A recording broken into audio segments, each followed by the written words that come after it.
রাস্তার ধারে কুকুর টুকুর আছে, যদি পারেন ছেঁড়া ফাটা যে সোয়েটার ময়ডার আছে এগুলোর পরাই দেবেন, ওদের কষ্ট হয়, থরথর করে কাঁপে। গোয়ালে যদি গরু টরু থাকে এই গরুগুলোর উপরে ছালা টালা দিয়েন। মানুষের প্রতিও খেয়াল রাখবেন, পশু পাখির উপরেও খেয়াল রাখবেন। আপনারা যেমন রু, এই পশু পাখিরও একটা রু আছে।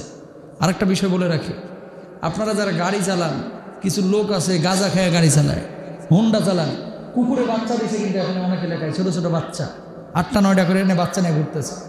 কিছু লোক আছে একটু ব্রেক করবে, এই ব্রেকটাও তার আলসি লাগে, ওনার টাইম নষ্ট হবে, ফটাস করে ফাটায় ফেলায় কুত্তার বাচ্চাগুলোরে। কথা বলেন ঠিক কিনা? জীবন্ত বাচ্চার উপর দিয়ে চালায় দিয়ে দেয়। এরকম আছে না কিছু বাইক, কিছু গাড়িওয়ালাও আছে, ট্রাকওয়ালাও আছে। এই মিয়া, বিড়ালকে হত্যা করার জন্য একজন সতী মানুষকে আল্লাহ জাহান্নামে দিছে, আর একজন নর্তকীকে, কুকুরকে পানি পান করানোর জন্য আল্লাহ তাআলা জান্নাতে দিয়ে দিচ্ছে। সুবহানাল্লাহ। তা আপনি যে এই মাখলুকগুলোর এইভাবে একবার ইচ্ছে হলে গায়ের উপর দিয়ে, বুকের উপর দিয়ে চালাই দিয়ে চলে গেলেন, আপনি মানুষ না যদি এরকম কেউ আচরণ করে। ঠিক কিনা?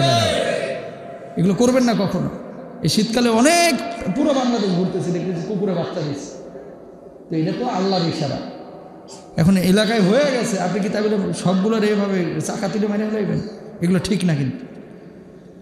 হ্যাঁ, হিংস্র বা এলাকার জন্য ক্ষতিকর যদি হয়, যখন ফতোয়া আসবে রাষ্ট্রীয়ভাবে, যখন সিদ্ধান্ত আসবে যে এগুলো বাচ্চা কাচ্চাকে কামড় দিচ্ছে, এটা মানুষের দেহের জন্য ক্ষতিকর, তখন সরকার সিদ্ধান্ত নিয়ে এগুলো মারতে পারে। নবীজি সাল্লাল্লাহু আলাইহি ওয়াসাল্লাম একবার ইশারা করেছিলেন, আদেশ দিয়েছিলেন মারার জন্য। শীতকালে অনেকে আপনারা ওই যে ক্যারাম বোর্ড খেলেন, তারপরে আপনার সরকারের কারেন্টের তার, রাস্তার রোড লাইনের তার থেকে চুরি করে ব্যাডমিন্টন খেলে। এরকম আল্লাহর ওলি গোটা জামগড়ায় একজনও নাই, আছে না নাই? সরকারের এই বিদ্যুৎ খুঁটি থেকে বিদ্যুৎ চুরি করে ব্যাডমিন্টন খেলা, ক্রিকেট খেলা, ক্যারাম বোর্ড খেলা, পিকনিক করা, রাত্রে ঢাকঢোল পিটানো জায়েজ? জায়েজ কখন? একান্ত যদি শারীরিক কসরতের জন্য খেলো, তোমার বাপের বাড়ি থেকে লাইন নিয়ে তারপরে চার্জ দিয়ে খেলো। ঠিক খেলা?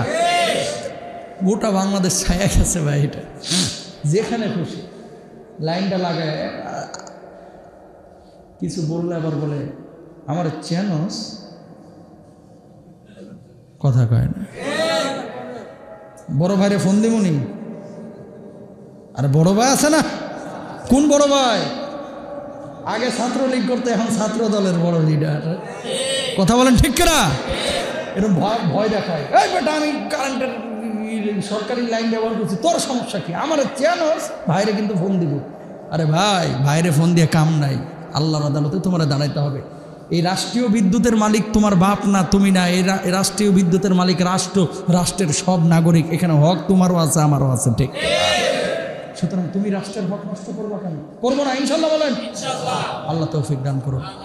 হাযা মা ইনদি ওয়া লা ইলমু ইনদাল্লাহি আলাইহি তাওয়াক্কালতু ওয়া ইলাইহি উনীব ওয়া আখিরু দাওয়ানা আলহামদুলিল্লাহি রাব্বিল আলামিন।